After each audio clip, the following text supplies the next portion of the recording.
Hello and welcome to the Woman's Cave. And I had to beat nobody out for this. I'm so excited because Jade is not here, which means I can talk about all sorts of silly things like our very passe reality TV show years ago. It was horrible. Actually, now that I think about it, I don't want to talk about it at all. Oh, by the way, I'm Winona. Yes. Yeah, that works. I introduced myself. High five to me. And there goes my set. High five to me. Woo! Okay, done. I should probably finish my banter out now because it's just me. And so when it's just me, it's weird trying to talk to somebody who's not there. Hold on. See? No Jade. Ha! Anyway, back to what I'm supposed to be doing. We wrote books. And when I say we, I mean Jade and Winona. Oh, and I said Jade and I pointed to me. I am Winona. Jade would be there. But we wrote books. And we like to call them literary life guides with pop poetry. And if you're wondering what that means, look it up. Okay, we wrote, one of them is the end I thought divorce was bad. New cover, y'all. And I thought being grown up was easy. Also a new cover. And those you can find on Audible. They're audiobooks, huh? You can find them on Audible, Amazon.com, BarnesandNobles.com. So we have about 17 books out. So I'm going to just do the next two that are the top. It's And I Thought I Did My Journey Alone. Also on Amazon.com, BarnesandNobles.com. And If Only I Were Me, that's only BarnesandNobles.com. I should probably let you guys know a little bit more. The Misfit Guides is available, and then we have the Ladies' Tale series. And then the rest of that, just look it up. It's so many books. Oh my goodness, we need to stop writing, and we're working on a whole new one. And then we are the founders of the 25 Hottest Indie Authors, Artists, and Advocate magazine, which comes out once a year. And it stretches talent on 4 continents. You can pick this up on MagCloud, or you can find out everything that your ladies are doing, including some things we wish we hadn't done. But it's still on the internet anyway at www.andwethought.com. And guess what? The narcissist is finished talking about herself. Imagine that. I'm still trying to imagine it, and I still feel the world should revolve around me. But I have to talk about our wonderful guest. So, wonderful guest, would you like to introduce yourself? Hi, I'm Sophie, and thank you so much, Winona, for having me on your show. I'm a screenwriter and a screenwriting instructor. And I also have a blog called Inside the Writer's Bubble, dedicated to writers and screenwriters. And that's how you found me. I did. Okay, so I was looking up M.M. Fink, who wrote for somebody else. And I was like, oh, I love this article. And then that person that she wrote for was like a follower of yours. And then I went, oh, I like the bubble better. So 2 people didn't get interviewed because I found you. Wow. Oh, I'm so honored. Oh, thank you so much. That's okay. So tell me, how did you get started with the writer's bubble since you have such a strong background in film? Well, actually, it took me a while to know my path. You know, it takes a while to know exactly what you want to do. And although I knew from a very early age I wanted to write and I liked cinema, it took me a while to actually click and decide that I wanted to be a screenwriter. It might change in the future, though, but you know, at the moment, it's pretty much what I like, screenwriting. I like writers too. I think they're sensitive people that have a lot to say, and also they say it in a way that is quite authentic. They share their experience with others freely so people can benefit from it. I think you've done that with your books, haven't you? I did something like that. Yeah. So yeah, so when I created it took me a while to create the website, but I met one person. You know, when you meet one person that changes your life, and that's what happened to me. I met Lucy Hay. She's an author. She's a blogger. She's a screenwriter. She's a speaker. She's a lot of things. She's a goddess as well for me. And the thing is, I met her and things started to change very quickly. I became a script reader, she told me to be, because I'm quite shy actually. I wasn't on social media. I wasn't on any channel, and she said to me, "Well, you've got to get out there, girl. If you know." And it's what I did. I created first a YouTube channel, and then I created the website way after. The YouTube channel was about interviewing people that published their books, and then it became, the website is more to help people, to help writers to get through the process of writing and wondering if they're doing the right thing, really. I see that. I loved one of the posts of how rejection, hold on, let me pull up the website again and make sure I have this right. Oh, no, I'm just reading about you Yeah, again. how to deal Hold with on. rejection. Yes, Yeah. dealing with rejection. And then I love the little people holding no.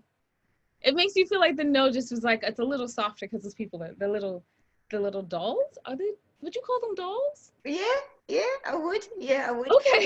Why did you like this one in particular? Why? Because do you think Oh, that writers face rejection quite often? oh yes, yes. I was most creatives actually hear no more than they hear yes. I mean, unless of course you're like parents or someone that's huge in the industry, and then you probably hear a yes quicker than you hear a no. But for most of us, it's a no almost all the time. And I was Mm. going to say, I got published at 10, so I've been hearing no for a very long time. My first yes was when I was 10. I didn't hear yes again until I was 17. Um, so you hear so much no, and then like being like, okay, but I'm still good enough to do this. Okay, maybe I need to work on my craft. That's a hard thing to do. And your blog put that out there very nicely. But let's start talking about that. I want to know more about you moved to the UK. Yeah, I lived. Oh, yeah. Do you know, it's a funny story actually. I was 25 and I was French and I didn't speak in English. I was so bad at English in class. I couldn't speak a word. So, and each time I was going through job interviews, I was working for television then, but when I wanted a better job, they were asking me this question: do you speak English? And the answer was always no, and it frustrated me. And so one day, I, I was crazy though. I didn't know anyone. I didn't know the language. I didn't have any money. I just took a suitcase and I crossed the channel, which is the sea that separates, France and England. And I said to myself, okay, I'll go there and I stay there for 3 months. I do any job whatsoever. And I learn the language in 3 months. And I stayed 20 years with Nona. 20 years. I loved it so much there. It Oh, was it was home. I felt welcomed. I felt happy there, and yeah, it felt home. And then suddenly, 20 years later, it felt right to go back to my homeland, because the world is such a funny place at the moment, isn't it? I felt like I needed to feel safe and secure for my kids. I've got 2 kids, and I felt home. My homeland was the answer to my question, and it feels right. I like it. I like the fact that now we can be connected to. Where are you, Wilna? You're in Washington, aren't you? Or close to Washington, aren't you? yes, we're close to Yeah, Washington. there you go. Paris, Washington, in 1 second. It's wonderful. I love that. I love the fact that we can connect to the rest of the world like this. We don't need to be in one place in particular. So the next time we go visit Paris, then that means that you can actually help us out on finding good food. Yeah, absolutely. That's a Because deal. my friends always talk about Paris has this wonderful, wonderful food. And we've been there a few times and we're like, where is the good food? No, there's amazing chocolate and amazing desserts, but we have not found great food, except great Chinese food. I found terrific. Okay. Did you go to Angelina by any chance to get the hot chocolate? Did you get that? No. I've got We to take stayed you at there. Okay, next time you come to Paris, I've got to take you there. we always stay in the business district. Like we're always like with bankers and around like banks, and Okay. we never Okay. stay in any of the touristy places. We're just like, where do the business people go? Great, we'll do that. Okay. Okay. Okay. I mean, we can see the Eiffel Tower, so I mean, it's not terrible. You can't walk to it, but we can see it. Anyway, not important. I got off subject. So yes, great food is happening the next time we're in Paris. So that'll be 2022. And also, oh, didn't you miss the food while you were in the UK? No, actually, I enjoy the food in the UK a lot. I think the food has changed a lot in the UK since I don't know, so it's been 40 years now. The food has improved greatly. I loved everything there. I really do. Um, so no, I didn't miss anything. I didn't miss. I don't like living with regrets. When I'm in one place, I'm in one place. I'm present, and I really enjoy. And also, when you come for another culture, um, Mhm. it's you'd like to blend in, kind of you accept the culture that is around you. And I thought, I'm not gonna go like, well, I'm French, da da da da da. I'm just gonna blend in and accept everything I see and discover everything I see. And I think it's the best way to discover a country. It's just when you try everything and enjoy everything. Yeah. You sound like when we travel, the ladies are always saying we need to accept the culture, dive in deeper. And then I'm like, is there a hamburger? Well, luckily you can find a hamburger everywhere in the world, so you're quite safe on that. I think it's quite popular everywhere you go. So yeah, I yeah, love I it. like that kind of food as well. I don't I mean, deny it's comfort food, isn't it? It's like a hamburger, a cheeseburger, a yeah, fish and chips in. I do love my fish and chips in yeah, England yeah. on Friday. So yeah, some things that I enjoy eating. Okay.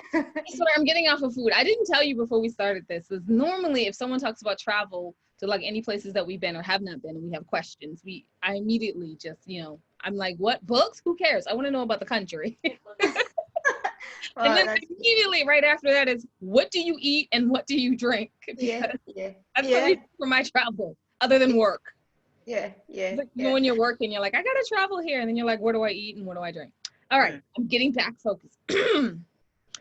We're speaking more about the writer's bubble. First of all, love Lucy V. Hay. She is such an inspiration.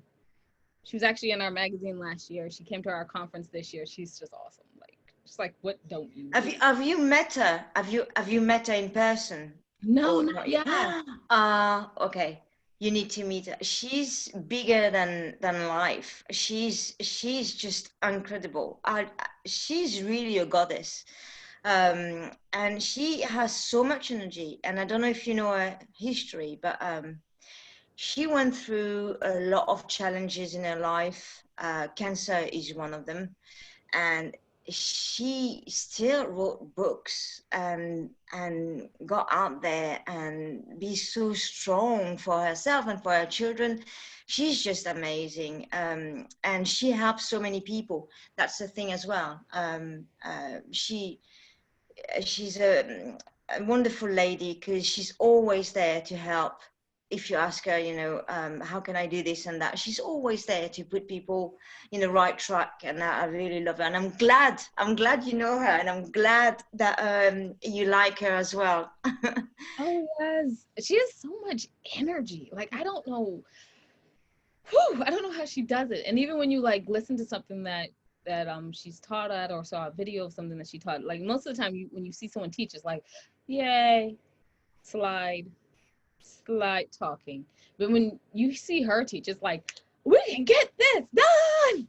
You're Mm, like, I feel like I can. I feel like I mm, can. But mm. anyway, then I got to circle back. I tried. All right. So for the difference between screenwriting and writing a book, because you have a blog on writing, and I know that a lot of it actually applies to novels, which I Yep. occasionally every once Yeah. in a while. Yeah. Well, Although actually, right now I'm writing more yeah. screen, but what do you find is common for both worlds, screenwriting and novel writing? Well, a lot of things are common. I think is the first thing is the low self-esteem.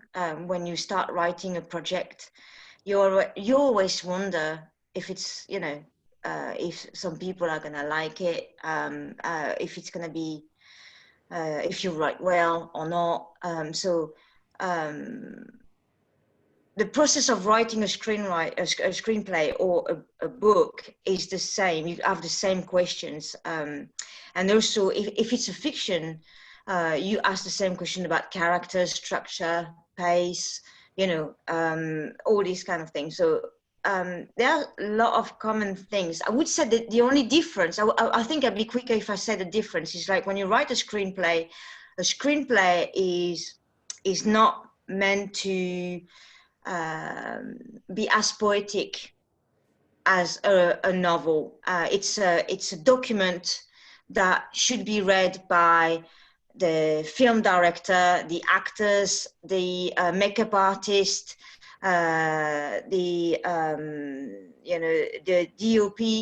It's a technical document. So you need to tell a story, but in a form that says that this light needs to be there, this makeup needs to be done this way, so it's quite different. And also in a screenplay, you can't be inside the head of your characters. Everything that is written in a screenplay is what you see in the image, which you can be novel writing is a bit more, it's better for that. You can go inside one character and then another one, and you can understand them.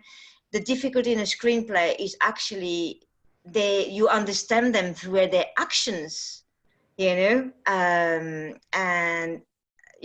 that's how you know them, but you can't get inside their head. I hope I answered your question. No, I thoroughly understand that. I thoroughly understand that. In fact, one of our friends who's a director in Hollywood just wrote her first novel, and she was like, I could get in someone's head.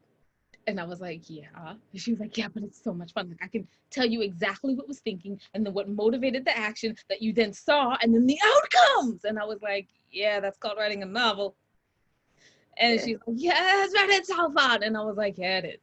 And I just actually did the reverse. So I started writing screenplays. And so not being able to do that, I thought I'd have so much more fun because I hate doing that. Nope, I miss it. I miss it a lot. So I thank you so much for putting that advice out there. There's so many writers who want to adapt their book into a screenplay because, I mean, our ultimate dream is to see it as a movie. You're going to say. I know, and I wanted to tell you, actually, I don't know if you saw that, but I've adapted a novel called Elixir Project, and it was written by Carrie Oberbrunner, and I've adapted it into a screenplay form. And at the moment, we are on the verge of finding a producer, which is quite exciting, and to make a movie. And I think I'll be also explaining to authors like you how to, in the future, it's one of my plans, to make your book into a screenplay. Because of course, that's the dream of every author, to have their stories into a film, especially now where we all obliged to stay inside.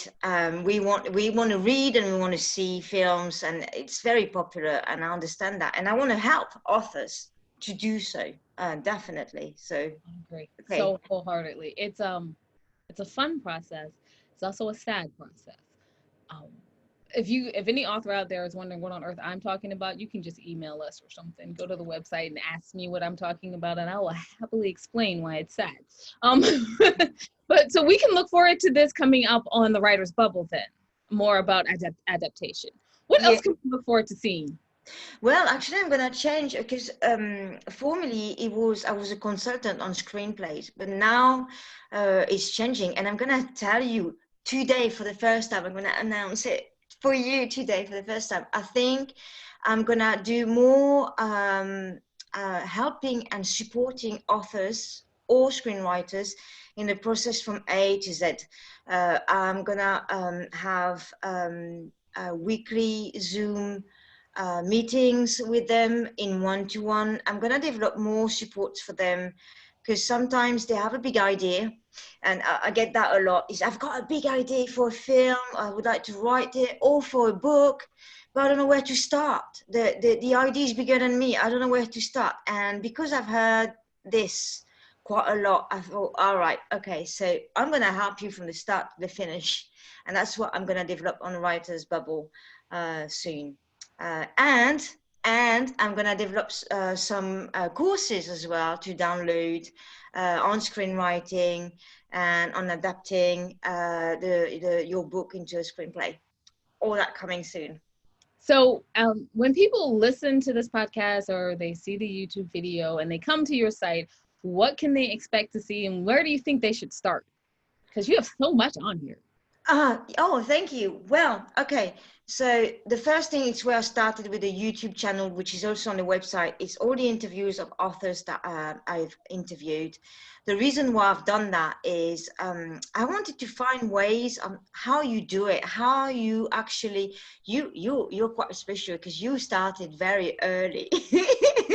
So it was in your mind quite, at quite an early age. But for the people that don't know how to get organized, or also who have a problem with procrastination, where they say they're gonna start their book one day or 1 year or next year, and then that year comes and they put it to another year because they have children, because they work, because they get divorced, because a lot of reasons, and good reasons, but they struggle, and then they leave with that frustration that they have never written a thing, or they have never finished a book.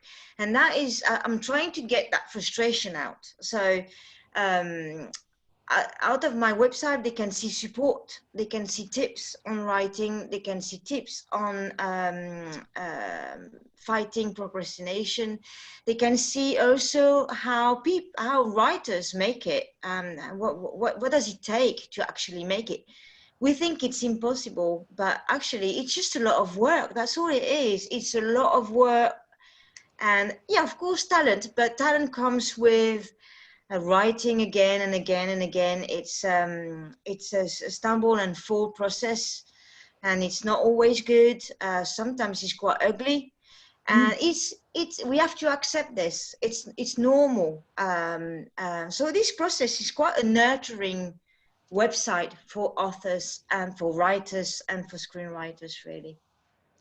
I'd like to do okay, Jade is behind the camera now. Is it the ding ding ding, well known as narcissist moment? Oh, okay. I don't know. I'm gonna go with ding ding ding. This is now time for well known as narcissist moment. Where's my interview? And we're moving on. Okay. Well, I was thinking about that actually. Yeah, I would love to interview you and Jade. Hello, Jade. I know you'll be behind the She didn't tell me it was at 11 o'clock, and you wouldn't have wanted to see me without my coffee, because everybody knows Jade and her coffee. That's how it goes. You can hear her fine, right? Her voice carries from anywhere. She could be in the next room and you'd be like, yeah, I heard that question. Let me answer. And I'll be like, really? And I'm sitting right here and you'll be like, what did you say? No, I would love to. That would be a pleasure. Definitely. We do that. Cool. I wasn't expecting that. Oh, yeah, well, no, I was thinking about that before anyway. When I discovered you, I thought, how come I didn't interview her? That's mad. Oh, yeah, definitely. You're on. So there's repercussions to well known as narcissist moments. I warned you. Yes, you have warned me, Jade. Anyway, moving on. What advice would you give to anyone who is starting a book besides the procrastination? Because come on, y'all, that's part of the process. Just give us like one or two pieces. Well, give us one piece of advice for someone writing a novel, and one piece of advice for one writing a screenplay. Okay. For both, actually, I would say to put the little voice that says it's not good away.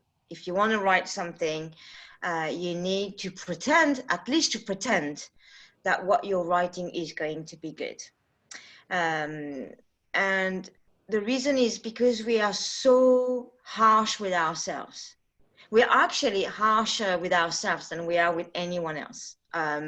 So sometimes we do one thing, and when we start writing, and also writing is an intimate process, isn't it? You put something that you've got in your soul on the paper for everyone to see, and it's not nice if from the start you start judging yourself and say, oh, it's not good, no one's gonna read this. So first advice would be definitely put your bad voice away and just pretend that you're an excellent writer, and go like that every day until you finish the book. And also the other tip that I would say, oh, hello, Jade. It would be, don't expect from yourself to write a big piece in a short time. Just allow yourself 10 minutes a day, just 10 minutes a day to do some writing, but do it every day. That's my other secret. Do it every day so you stay connected to your screenplay or to your book. And it's easier because everybody's got 10 minutes in a day, right? But it's more difficult if you say to yourself, oh, today I'm going to spend the whole day writing. It sounds really daunting and you don't want to do it. So 10 minutes a day, every day until you finish. That's my tips. If you're having writer's block and then you're like, I'm going to spend the whole day with writer's block. No, thank you. Nobody wants to do something that's that hard. Nobody. Yeah, no. And hi, thank you for allowing me to come in late, because I had to have my cup of coffee. Good. Oh, It's important. It's imperative. So what Jade is showing you is part of our merchandising line. Yeah, I saw that. Yeah. A coffee mug. And then we're gonna finish your interview. Then I'm so talk about sorry. the merchandising Yeah, line. I didn't mean it. I was just saying that without my coffee, everyone knows, all the fans, everyone. Like people they just offer me coffee when I arrive. Would you like coffee? Absolutely. Absolutely. Okay. We'll actually be able to see a part of that in our upcoming movie, How to Make a Lady. Anyway, moving on to our last and final question. Jade, you were here. Absolutely. So where can people find out more about you online, and also what's next for you? Okay, so online they can find me. The best way to find me is on my website. There is a contact button, so that's how you contacted me. Yeah. So they can email me there, and yeah, I'll always reply. So they can email me there. And what's next? Well, I'm writing a TV pilot right now. Oh, yeah. Ooh. So I'm quite excited about that, and I can't talk about it yet. But maybe when I give you the interview on Inside the Writer's Bubble, maybe I will tell you then. Okay. So wait, if it's available by June, can you just put it in our magazine? Because I love TV. Yeah. Okay. We just got a new TV section in our. Yay! So thank you so much for joining us today. I'm sorry I'm super late, but I had to start my caffeine drip. It's important. I understand. Coffee is very important. You don't start a day without coffee. I agree with that. Yeah, it's so bad. Say on this tip, because I'm going to go backwards on food. I'm actually allergic to coffee, but I will only drink coffee in Paris. Yes, because it's amazing. Okay. Granted, I'm drinking Benadryl to stay off and I actually let her have it, because I'm like, you can't ever miss this part of like Paris. Like it's one of my favorite things about Paris is coffee. Oh my God. But do you know, I actually like Washington as well. I love Washington. Do you know when they have why do you do that? Do you know all these museums? You know that street where you've got all these museums? Is it still free? Yes. Yeah. Most of the it's like Smithsonian. The Smithsonian, they're free. Yeah, because I remember visiting Washington and I loved it. And people were so nice and friendly there. Everybody's so nice there. And I remember visiting so many museums for free. And that was quite new, because in Europe you have to pay for everything. You have to pay for museums. And I would love to go back. It was surprising to visit you there. It was surprising. Because we were going up to the Louvre and they're like, pay. I was like, why would I pay? For a museum. Like, no, museums are free. I mean, there's a couple of them that are, and we understand because they're not actually like run by the government. So yeah, you have to pay for them. But most of them here and especially in Washington are just free. Like I actually love going to the museum. I hate the traffic and I'm not that fond of the city, but I'll go for the museums. Okay. We actually live 30 minutes outside of DC. Yeah. So. All right. Okay. Yeah. We all do that. It's impossible to live in a city right now. It's impossible. I know. It's too expensive. From a beach. Yes, we do. All right, so I guess we're gonna wind up. Y'all check out her website one more time. Can you tell us what your website is one more time? Okay, it's www.insidethewritersbubble.com. Okay, fabulous. Jade, would you like to wrap us up? Absolutely. You can find out everything your ladies are doing, and we do mean everything, even including some of our boring stuff, right? On www.andwethought.com. While you're there, take a moment, go down to the homepage. The homepage. And then we have some new things that are out. So go down to the bottom, like go past Dear Visitor, go to the bottom and see the new things that we have coming out. They're always changing, so y'all need to check those out. But more importantly than any of that I've just said, go to the ladies tab, go to the middle and see the charities that we proudly support, and maybe you could support them too. If you do not have money, because it's 2020 and who has money now, right? So if you do not have money, it's okay. You don't have to support them with that. Maybe you can volunteer some time. Or if you can't do that, maybe you can just add them in social media or send them a kind email and say, thank you for doing this wonderful work in the world, because we could all use some more encouragement. Oh, I know I can, and I'm a narcissist. So, I mean, if she can, everyone can, right? And just remember, wisdom is all around you if you're open to finding it and accepting it. So peace and love, you guys, from Will Donald and Jade. Oh, yeah. Thanks for listening.